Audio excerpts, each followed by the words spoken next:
Okay. Yesawa mulindwa. Oli ku CHIKATI TV mu kibatu kyo n'omuweerezaawo omulungi ennyo Kyukamba Uganda. Nga bwe twabasuubiza nti tujja kubeeranga nga tubeesibako eva kubanga mwatulaze nti nno nammwe weemuli okubeera nga mugoberera enteekateeka zaffe. Omukutu CHIKATI gusangibwa ku mukutu era ku mugattabantu oba emikutu gimugatta bantu. Genda ku YouTube osubscribinge ku CHIKATI TV. Bw'omala okusubscribinga genda onyigene ku kade ako nno kategeeza buli tunaateekangayo video bwe tuti bwe paba gwe omu ku bantu abajja okubeera nga bafuna notification oba kubukutegeeza nti oba owange okyali awo abaana basumuludde dda ekikopo. So mu mbeera eyo tubakubiriza okubeera nga mugweyunira musobole okumanya ebigenda maaso mu ggwanga, mu Uganda, mu nsi yonna, Africa, Asia, North America, South America, yonna ne mu kyombo ky'Abawarabu ndowooza ye Asia. So basaba ne banyabo weetuli natenderera tukomyewo tuzze buteesagga okubatuusaako amawulire agatambula mu ggwanga. Bamuge mumanyiiko naye nga temunnabagategeera bulungi nnyo, abalala nga temunnabagawulirako ddala kubanga kyemmanyi abantu babeera bize nnyo ku mirimu gyabwe. Oba oli awo amawulire agamu ne gabayitako, naffe agamu batugamba bugambi ne tugafuna ne tuganoonyerezaako ne tugategeera. Bwe tumala okugategeera ne tulowooza nti waliwo abantu abalala abatannagategeera nga bwe tubadde nti tunagategeera. So katusitukiremu ng'eyatega ogw'ekyayi tujje namwe tugabatuuseeko mubeere nga mugategeera era nga mugaggwennyalwe. Nze Kyukamba Uganda, CHIKATI TV mu kibatu kyo. Mbeera bweti amawulire mangi nnyo gatambula wano na wali. Tugenda kubeera nga kitegeeza tuli mu mbeera eri ya kubeera mu mawulire paka kuwulira bubi. Nkitegeera kubanga oba okyali wano ne bagamba ate kati ono yagize bw'ati, oba mukyali awo ne bagamba ate kati gundi yakoze bw'ati, oba okyali awo nti ate SB4 omuzeeyi amufuukidde ekyewalula. Kuliko omuzeeyi oyo ku mukutu gumugatta abantu erinnya lye likyalemye okusiikinga mu mutwe gwange, naye afuukidde bwana SB4 akayinja mu ngatto. Naye n'omwami ono yamukyazanga bw'atera okukyaza abantu abalala, naye ensonga si nnungi nnyo. Naye nga amawulire agatambula gagamba ensonga ezo zirimu abafere babiri. Abafere abo ababiri bakyalemeddwa bulemwa kukkaanya ndowooza ku ngabana ya ssente, oba tukiyita ekyojja mu miro, oba tugiyita akasente ke basoloozeza mu bantu, oba tukayite tutya, naye mbwe engabana ekyagaanye. So kyova olaba onakuba biyingiddemu abamawulire amalala, naye nga SB4 tumusabira nnyo kubanga gwe tusinga okumanya ennyo mweno battlefield obeere nga buno obuzibu oba ovuunuka. Omuzeeyi omulinnye ku nfeete nasembeyo okuya SB4 nga yeewera ng'agamba nti nno wenjogera ebigambo bino muzeeyi nakuze anambadi bwe nakuze asigaza mbale bubale era saawa yonna muzeeyi agenda kulabwako nga muzeeyi ajja kulabwako ng'emikono mbugiri gye gitaliira ntungo oba wuwa emikono bwe gibeera wano omuntu tugese emikono gye girimu empingo, omuntu n'ateekawo entungo tosobola girya, mikono gibeerawo eyo gye gitaliira ntungo era okola bwoti entungo. So ebyo ebigambo byabadde bya SB4 media. Mubaguse ensonga era bwe yagambye nti muzeeyi essaawa yonna kabyowulira emiranga manya muzeeyi akapapulaayozizza eyiye oba oli awo basibye agendeko mu mbuzi ekogga gy'anaasinziira atwalibwe mu mbuga z'amateeka oba mu kkooti awere ennembe n'omusango ogw'obufere. Bwe gunamuka muvi kkooti enaasalawo kiki enaamukolera, oba anaatanga oba anaasibwa ebbanga erinaaba limugerekeddwa paka lw'anaamalayo ekibonerezo. Bw'anaawoza SB4 n'amumegga affe weetuli nga tujja tubagamba ate twalabye abaffe SB4 tumulabanga afera n'abazeeyi So embeera bweto bweri eggulire eyo tugenda kwongera odinoonyerezaako tulisime tulireete tubeere nga tukuwa updates batuuseewa muzeeyi akwatiddwa tannakwatibwa. Story eyo tugenda kwongera okugibaleetera omanye ebintu bwe bigendamu amateeka oba oli awo tebiba birungi byakwogerako naye nga ye SB4 muzeeyi oyo oba wamulabyeko batonnamulabako gw'ogenda kuba ng'omulaba. SB4 agamba muzeeyi oyo mufere wa bbaluwa era muzeeyi oyo aze ayinako emboozi z'agamba bannamawulire oba oli awo nga ffe abatunuulizi b'ensonga ne tugamba ne zino emboozi nga tezikwatagana, zino emboozi nga kibulamu kubanga oyo nyini omuzeeyi yavaayo n'agamba mbu muzibe nnyo talabirako ddala okitegeera era n'anyumya mbu oba obutalaba bwe bwava ku mutulugunya tugamba muzeeyi talaba tugenda okulaba nga muzeeyi alaba tugamba ne muzeeyi kiki yawonye Yesu yamukyalidde kiki kale ne tusirika tugamba oba abadde awubiddwa amuyitiriza muzeeyi ye muntu y'omu n'avaayo n'agamba nze gwolaba mpise mu kusoomozebwa kw'amaanyi nnyo gwe tomanyi nakumanya you don't know nagamba nze gwolaba bantulugunya ne bankuba embooko omugongo gwonna omugongo gwonna embooko zaasala abasajja buli webasanganga we bakuba embooko zijjudde mu mugongo osobola n'okwata mu mugongo n'ojjayo embooko yezakwatira okwo kuba muzeeyi nga bamukuba nnyo kati muzeeyi n'agenda akola ensobi laba naye yamba laba muzeeyi agenda otulaga omugongo nga temuli yadde embooko nga mu butuufu ezo gabwa yeeyerusa n'okweyerusa omugongo ng'omugongo mulungi tugamba muzeeyi kiki kyabala ekituufu. So ensonga za muzeeyi ne SB4 eyali omuzibe nga si muzibe gwe baakuba embooko mu kirooto zonna tuba era ngenda lootako nga ngwa mu kinnya ngenda ova mulinga nkooye nga buli amagulu gannuma ne mmanya kyakangudde mu kinnya ekyaddala kale kayo yamukuba embooko mu kirooto n'azifuula reality. Embeera bweto bweri tusenvule tugende ddala mu maaso. Muzeeyi tukupoozinze tetukuvuddeeko baaba togenda kujja otukoleko fujjo omale okuulite bukuuliisi otambule butambuzi tugenda kubeera tukuddako abantu bategeere kiggwa kitya. So mu mbeera eyo ne tugenda twagala okwebaza omukulu Mathias Mpuuga Nsamba tumwebaza lwa nsonga emu oba bbiri oba ssatu. Mathias Mpuuga Nsamba yalabwako bayalabiddwako emmengo ng'ali wamu n'ababaka ba paalamenti nga bagenza okuwagira enteekateeka z'Obuganda. Enteekateeka eno Ssaabasajja Kabaka yatera ogiwomamu omutwe kubanga gabeera mazaalibwa ge. Amazaalibwa ga Ssaabasajja Kabaka gengeredde ddala naye abantu bakyekulumula bakyesomba bakyessa mu ddene bakyeyuna ekkubo okwefubutika mmengo oba okulaba nga beegulira ku mijoozi.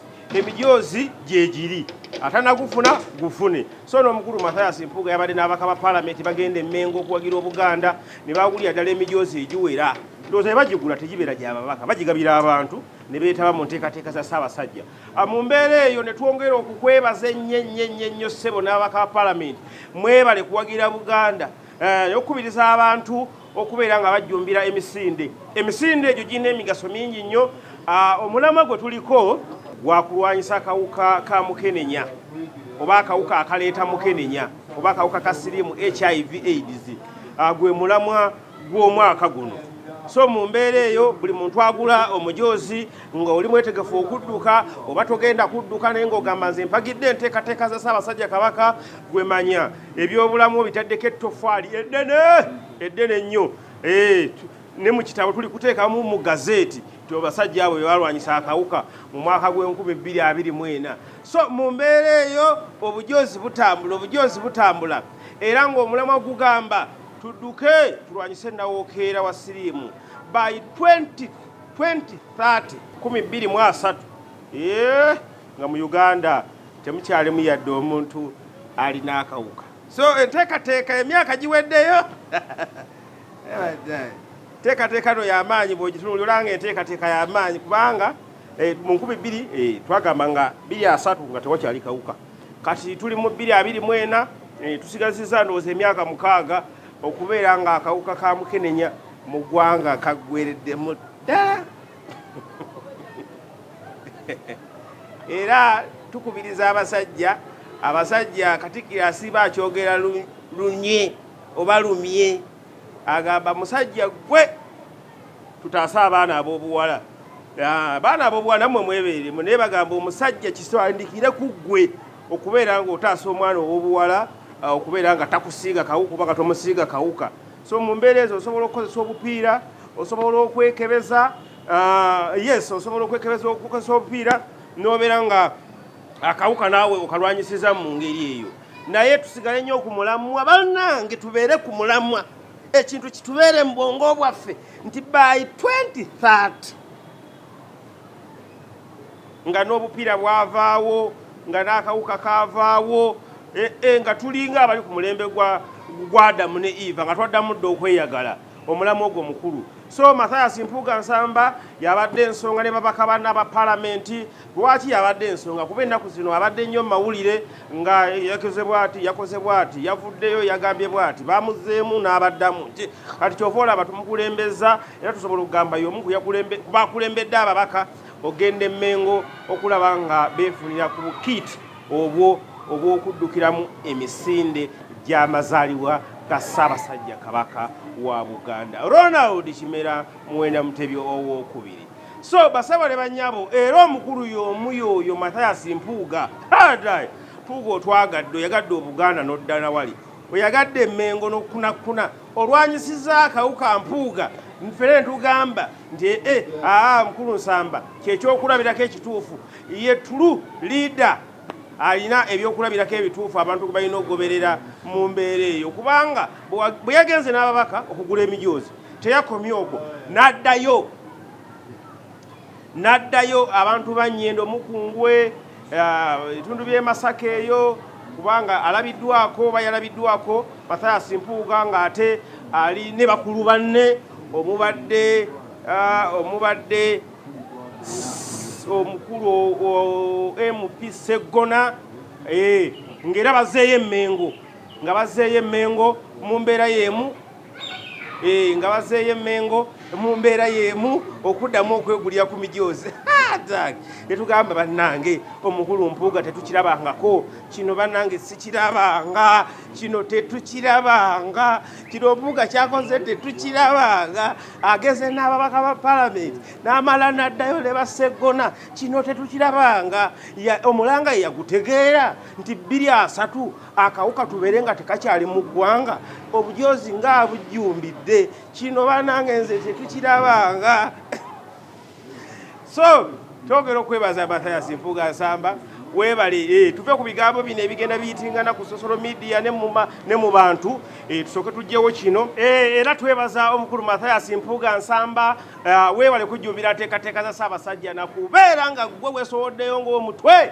omukulu okulwanyisa ekirwadde kya Nawokeera 23 atubeere nnyo mu mutwe naye nzindawo nembeerawo neŋŋamba singa Mpuuga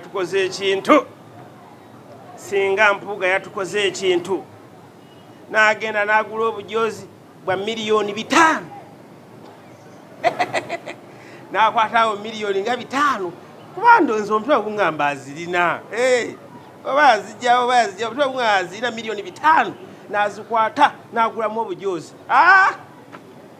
n'ebirala yandibadde noizi gaffe tukitegedde Tero omusimbi yali agutwala eno naye kyekikola kyewakoze era kiraga nti esente waddiza ku bantu twetaaga abakulembeze bwe bati n'okwata n'oddiza ku bantu wavayo kozi ng'ey'amaanyi n'ogyenyigiramu okitegeera kati Mathias Mpuuga atulaze nti oba mwogera oba mukola ki ye hakuna kurudi nyuma twende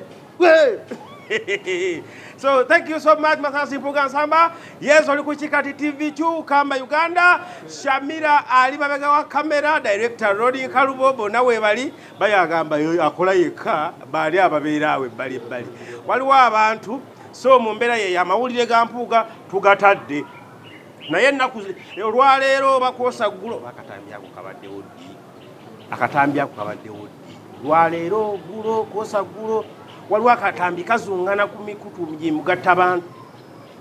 First of all njagala kusooka kulabula Wayiswa mufumbiro ne bulaazawo bwe tukumanyi nti Wayiswa oli mulongo linnya lya balongo kati bulaazawo bamuyita batya fena abawaswa mu Buganda waswa de kato kati eri Wayiswa nani ne Waikato agaye bajja kunzitira bwereri kankireke mu Busoga simanyi Kato bamuyita naye musobola okumbuulira mu Busoga Wayiswa bw'abanga ye waswa Kato yani ye Waikato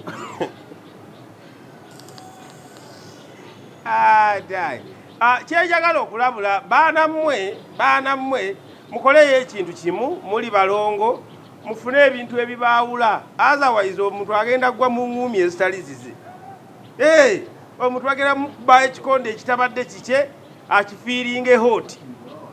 Waliwo akatambi kasaasaanidde omukutu gw'omugatta abantu nga balina gwe bafunzizza talina waddukira. Abamu bagamba Wayiswa abalala gamba si yeye oyo muganda we naye nga bamuvunaana ebikinu ebintu bye tubadde tumanyi nti oba byaggwa n'okugwa oba byawedde bamuvunaana. Lwaki ovuma Mpuuga? Lwaki tova ku musajja? Omusajja yakukola ki? Abalala bagamba kakube abalala baga si yeye oyo muganda we yeye labalaba simanya embakko bakati kyeki ngeze okunonya nga zino ze mbakko bakko mu Luganda labo etame erikoze engolo noli ali yoyo kakube si yoyo mulindeko. So nenze kyenda byemu nti mufune oba omuntu omu ayambala endege ku bigere endege musimanye ezo ezaba zina amazina bwe ati ezo endege zibeera zibeera zikubagana kubagana kyekyaziisa endege kali mufuneyo oba Waikato oba Wayiswa yabeera yambadde endege nga bwatambula ate nga bwaba atambula tumanya entambula ye tugamba kati oyo Waikato yagenda. Oba omulala abeera yambadde olujegere mu bulago tumanye ku tubaawulira era nga bw'obeera mu mpewo za TV oba ku mikutu gye mugatta abantu oba ng'otunde mu kamera nga tulaba ati kati oyo olujegere mu bulago ye Wayiswa kati oli ow'endege ye Waikato tusobola obbaawula naye otherwise mugenda kubeera ng'omuntu omu agwa mu ngumi ezitali zize kubanga oli simumanyi nnyo nze nga nze simumanyi nnyo byabufuzi naye bw'aba birimu ajja kukiwulira naye ajja kukiwulira. So mu mbeera eyo nze nzize wano okubeera nga njogera ku nsonga eyo nti ekintu ekyo si kirungi eri abantu ababadde baagala okutwalira amateeka mu ngalo. Obeera ng'ogamba ti nno baavumye omukulu ng'asirise kati obeera nga agamba asika ekifaananyi mu bantu ye yakutumye tukitwale ti nno kati naye afuuse violent oba kati atuuse ku level eri abantu we bagamba mbuno kati fuutu soja ajjudde kati naye ayina bafuutu soja mwe bafuutu soja be so tetukiwagidde ekikolwa ekyo tukivumirira. Waliwo amateeka omuntu oba tokkaanya naye osobola omuwaabira. Waliwo ennaku zino etteeka oba erya Computer Misuse Act etteeka eryo osobola odyesigamako omuntu waba akozesezza bubi ebyuma bikalimagezi oba omutimbagano n'omugulako omusango n'awera ennemba nagwo okusinga okugenda n'omutiisatiisa n'omukangakanga tuvumirira omuntu akangakanga omuntu nga togenda mukuba kati mumukanzekanze temumukubye atidde. So embeera eyo mwegendereze nnyo nnyini ddala. Manya bampita Kyukamba Uganda ndi wano ku CHIKATI TV ngezaako kutuusaako ebintu ebyenjawulo. CHIKATI TV kweri ku YouTube era njagala obategeeza nti omukutu guno gumugatta abantu gulina ebintu bingi nnyo ebikyajja katandika butandisi gwe funa tuulaawo mu kibatu kyo we bigenda ng'okusanga. Twongera okusaasira nga tunaatera okuva wano twongera okusaasira famire ya Mayanja ndowooza ye omwana Amufule yagalamiziddwa mu nnyumba ye ey'olubeerera era kati nga mu kaseera kano ekitiibwa kye ayitibwa omugenzi. Kyakunyola ky'amaanyi kati oteekako katayito omugenzi Amufule Mayanja. Agalamiziddwa ndowooza ku bijja bya bajjajjaabe, bajjajjaabe sibamanyi naye ndowooza awagalamiziddwa ewali bajjajjaabe. Oba bajjajjaabe bo weebali gaye gwe bataddewo ku bijja bya bajjajjaabe. So naye ng'aziikiddwa oba yaziikiddwa, omwoyo gwe Omukama agulamuza ekisa. Agulamuza ekisa, byonna ebyamusobako twogera okubeera nga tumusabira. Osanga bwe tunayongera omusabira essala zijja kukola kyamaanyi nnyo eri ng'alamulwa. Music industry efiiriddwa omuntu ow'amaanyi ennyo. Ffe abamu tuyinza okubeera nga tetwamulabako ng'akola bizinesi ya music oba mu art industry, naye abaamulabako ne bye twongedde okumusomako biraga nti ssebo yali musajja mmekete, yali musajja w'amaanyi. Era kiroganyizibwa nti y'omu ku bantu abasooka okumanaginga Dr. Jose Chameleone, era y'omu ku basooka okubeera ba number 1 fan wa muganda we. Nga managinga mu musicale n'okutambuza omuziki ndowooza era yeyo musicale we, ng'agezaako okulaba nga muganda we afuukira eggwanga lino ekizibu musicale. Wakuba akikuba music n'embooko n'abeera ng'akuba kwega yakikuba buli wamu. So embeera yeyo omuntu bw'ate yatandika omuntu superstar, kitegeeza alina obukodyo bwe yakozesa obw'amaanyi. Oba oli awo tetumanyi Amufule waafiiridde ng'abadde alina enteekateeka ezikwata ne ku Wizo amufuule superstar. Palaso ye twamuvaako yadda mu ntalo, kati Wizo okuva lwe yafiirwa leediyo abadde yeetaaga Amufule okulaba nga amuteeka ku ddaala eddala. So embeera bwetyo bweri, katumusabire omwoyo gw'omugenzi, Omukama aguwummuze emirembe. Abasiraamu tugambe ng'egye tuli mu kisibo, wa inna lillahi rajihuna. Vincent kasigale mu lulimi lw'entegeera, tebagamba navvodde. Omukama omwoyo gw'omugenzi agulamuza ekisa. Kyukamba Uganda, I sign out.